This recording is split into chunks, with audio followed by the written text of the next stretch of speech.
kodėl aš čia? Visų pirma, iš tikrųjų mane sudomino galimybė užsidirbti labai greitai. Man pavyko pirmus pinigus uždirbti per 2 valandas, tai buvo beveik prieš 4 metus 10 000 litų. Kai aš tai pajutau ir kai aš supratau, kad galima taip uždirbti pinigus, dingo mano noras dirbti bet kur, nes aš irgi kažkada tai važinėjau į užsienį daug metų, turėjom irgi savo firmelę, irgi uždirbdavom 10-12 tūkstančių per mėnesį. Bet kai aš uždirbau per 2 valandas 10 000 nieko nedarydama, tai man galvoju viskas, čia mano kelias, čia mano sritis ir aš dirbsiu. Bet iš tikrųjų tai yra geriausias marketingas, kokį aš žinau. Patikėkit manim, pasiūlymų, ypač paskutiniais metais, tai jų yra nebesuvokiama, ar ne kokia gausybė, bet visada aš gilinuosi, visada tikrinu ir visada žiūriu, kuo mes blogesni. Nesigauna, visose srityse mes realiai geresni. Ir kai pradėjau dirbti, uždirbti pinigus, atsirado antras noras, pagrindinis, kuris dabar mane veža. Aš noriu ne tik pati turėti, bet ir kad kiti turėtų. Ir tas, sakykime, tas, kaip Ingutė sakė, Mat Teresa, tai vat būtent dėl to esu. Todėl, kad aš jau tikrai turiu ir aš labai norėčiau, kad ir jūs turėtumėte tiek, kiek aš turiu šiandien ir aišku, tik kuo daugiau negu aš. Tai vat kodėl aš čia. Mūsų gerbiama, ne visų pažįstama, tikriausiai Inga. Siurprizas, staigmena. Lietuvaitė iš Italijos. Šiaip tai Tai jinai pasakyti daugiau pati. Kadangi, laba diena visiems, čia netikėtai viskas taip susiklostė, kad atvažiavom į Klaipėdą, aš neplanavau važiuoti, tačiau dar nespėjom, buvom kruize, kur mums tą kruizą padovanojo kompanija, bet mes jį šiaip tai laimėjom už gerus mūsų darbus, ar ne? Uždirbom 30 lyderių iš viso pasaulio, buvo išrinkti, tai yra neblogas koeficientas, ar ne, darbo našumo buvo. Ir mes išvažiavom. Tai va iš Azijos aš dar nespėjau grįžti namo į Italiją. Gyvenu Sardinijos saloje. Tai noriu pasakyti, kad į Globalį mane pakvietė lietuvis, tiesiog per kontaktą, aš jo nepažįstu, iš Panevėžio, nors ir aš pati iš Panevėžio. Ir jis mane sukontatavo, o man labai buvo įdomu, kad internetiniu būdu, bet kur aš gyvenčiau, aš kažkaip galiu susisiekti ir su lietuvis, ir su italais dirbti galiu. Suprantat, viskas labai patogu man, nes aš dirbti nenoriu. Aš esu nusibodęs. Tai va, tiesiai šviesiai sakau. Mano visa komanda, visa grupė beveik yra italų, lietuvių turiu labai mažai, nedaug. Ir šiaip tai Italijoje dirbu, su italais tą grupę visą dirbu. Ir žinokit, šitą aš niekad nesijaudinu, čia nežinau, ko čia mane dabar. Aš tai irgi kažkaip keista. Kas čia labai keista, jūs labai rimtai sėdit, aš kai italas kalbat, tai mes va taip, mama. Gal pasimti įrašyti, žinai, labas čia mes, nes mes prie telefonų daug paprašiau. Tai aš žinokit, 2014 metais įstojau rugpjūčio mėnesį, šiaip tai man buvo nelengva. Dėl ko nelengva? Todėl, kad nieko neturėjau šalia. Jūs čia viską turit.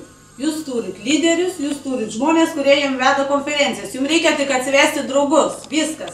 O man reikėjo vienai. Zaparė, itališkai tai reiškia su kauptuku ten varyti, ar ne? Va, ką aš dariau. Vieną.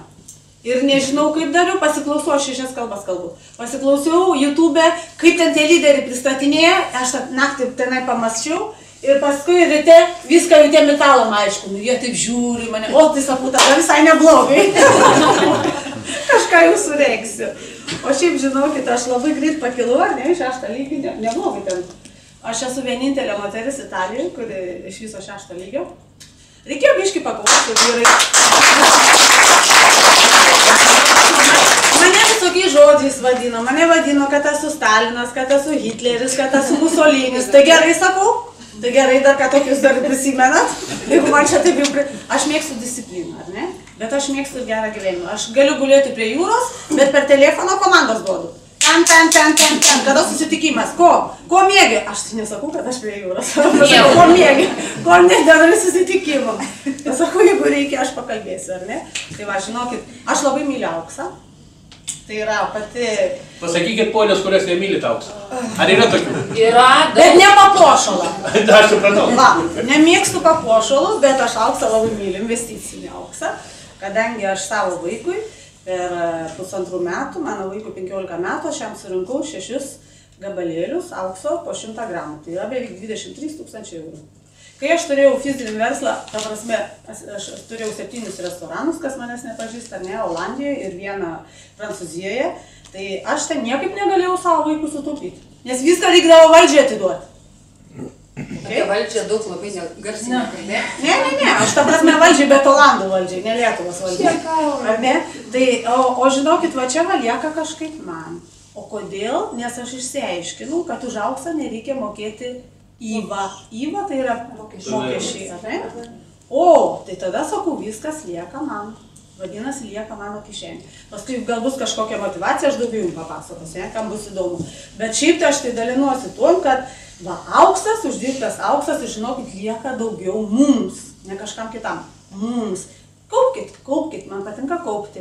Aš šiaip tai, mėgstu pagyventi, gyvenu su šią dieną, nes šiandien man turi būti gerai, kas ten jau bus rytoj, viskas ok, bet reikia kaupti, dėti aukso, paskui vienas prie vieno, vienas 100 gramų, kitas 100 gramų.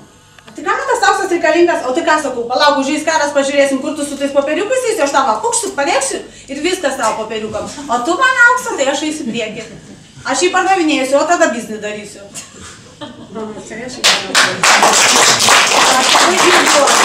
Ir labai dėkoju bangutį, nes paskui skamba banga, kaip ten susitvarkyti, kur ten pastatyti tas lentelės. Ai, ten nesigilinu, aš labai smarkiai, tai banga ten man susako strategiją, paskui aš jau pati išmokau. Jūs nebijokit. Jinai labai gabi mokinė. Tai va. Šaunu. Taip, mes dar turim vieną mokinį, tai ir ponia Aldona. Na, aš pirmokė esu, kaip sakiau. Dabar klausimas buvo, reiškia, kodėl čia? Tai aišku, pirmiausia, kaip mūsų kolegė sakė, aišku, finansai, labai geros uždarbio galimybės, o antra superinis dalykas yra laisvė. Ne tik finansinė laisvė, bet laisvė aplamai, tu gali savo ką nori tą leisti, su kuo nori tuo bendrauji. Ir tą savo verslą galima daryti bet kur. Ir mes juokdavomės Inga, jinai, kai sakė, į pliažę lentą pasidėjo. Nepatinka, nežiūrėk, eik. Visur galima tiesiog lėktuve, oro uoste, visur galima savo draugų ir klientų rasti. Tai va tas yra toksai laisvės. Ir aišku, trečias dalykas, labai vežantis yra susirandi daug naujų draugų, juk mes visi susidraugaujam. Ir mūsų komanda vis didėja, šiai dienai irgi, va jau tos komandos mano 300 yra. Ir aš esu mėnesiai, kaip jau 1,5 metų tuoj bus. Ir tiesiog susidraugauju ir sakau, tos galimybės yra labai fainos. O svarbiausia tai, kad yra laisvė ir finansinė, ir visokeriopą.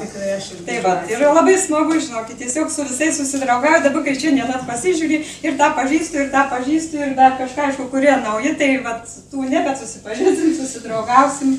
Tai va tiek trumpai. Taip, Danutė. Danutė, esu iš Klaipėdos, antro lygio, esu antrokė, kaip nesakėt, pirmokė. Kodėl aš čia irgi atėjau, todėl kad uždirbt pinigų, pirmus pinigus uždirbau per 1,5 mėnesio, gavau 10 000 litais, tai buvo dideli pinigai, tai yra ateitis į priekį ir už tai aš esu čia. Šaunu. Atėjau ir pirmas pakviestasis, tai ir buvo poni. Ačiū Dievui, kai dar manis nepavėjo, eiti 2 lygį, aš jau 3, kai greitai būsi 4. Pasakysiu tik tai tiek. Paantrinsiu tiesiog. Darbas, kurio pagrindas yra pagalba žmonėm, man tai yra miela. Trumpai.